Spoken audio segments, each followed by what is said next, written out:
திருவிடைமருதூர் பக்கத்துல கிணறு தோண்டும் போது இந்த பனியினப்ப மண் சரிஞ்சு விழுந்து ஒரு தொழிலாளி பலியாக இருக்கிறதா முக்கிய செய்தியை பார்க்கிறோம். விவரங்களோடு செய்தியாளர் தேவநாதன் இணைஞ்சிருக்காரு, கேட்கலாம். தேவநாதன், என்ன நடந்தது? இந்த சம்பவம் தொடர்பான முழு விவரங்களை சொல்லலாம். தஞ்சை மாவட்டம் திருவிடைமருதூர் கீழத்தூண்டில் விநாயகம்பேட்டை பகுதியில் பார்த்தோம் அப்படின்னா, பன்னீர்செல்வம் என்பவரது வீட்டில் கிணறு தோண்டும் பணி நீங்க நடைபெற்றது. இதற்காக பார்த்தோம் அப்படின்னா, நரசிங்கப்பேட்டை பகுதியை சேர்ந்த 4 தொழிலாளர்கள் இந்த கிணறு வெட்டும் பணியில ஈடுபட்டிருந்தாங்க. 2 பேர் கிணற்றுக்கு மேல் நின்று அந்த மண்ணை வாங்கி கொட்டும் பணியிலும், 2 பேர் அந்த மண்ணை தோண்டும் பணியிலும் ஈடுபட்டிருந்த போது ஒரு 10 அடி ஆழத்துல இந்த கிணறு தோண்டி கொண்டே இருக்கும்போது பார்த்தோம் அப்படின்னா, ஒரு பக்கத்துடைய மண் திடீரென சரிந்து அந்த கிணற்றுக்குள்ளேயே விழுகிறது. இதன் காரணமாக கிணற்றுக்குள் பணியில் இருந்த பாலு மற்றும் மருதவாணன் இருவரும் அதுல சிக்கிக்கிட்டாங்க.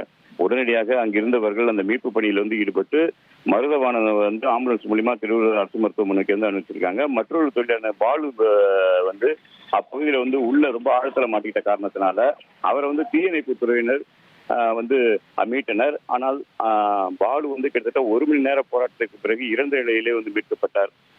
இந்த சம்பவம் தொடர்பாக தற்போது போலீசார் தான் விசாரணை மேற்கொண்டு இருக்காங்க.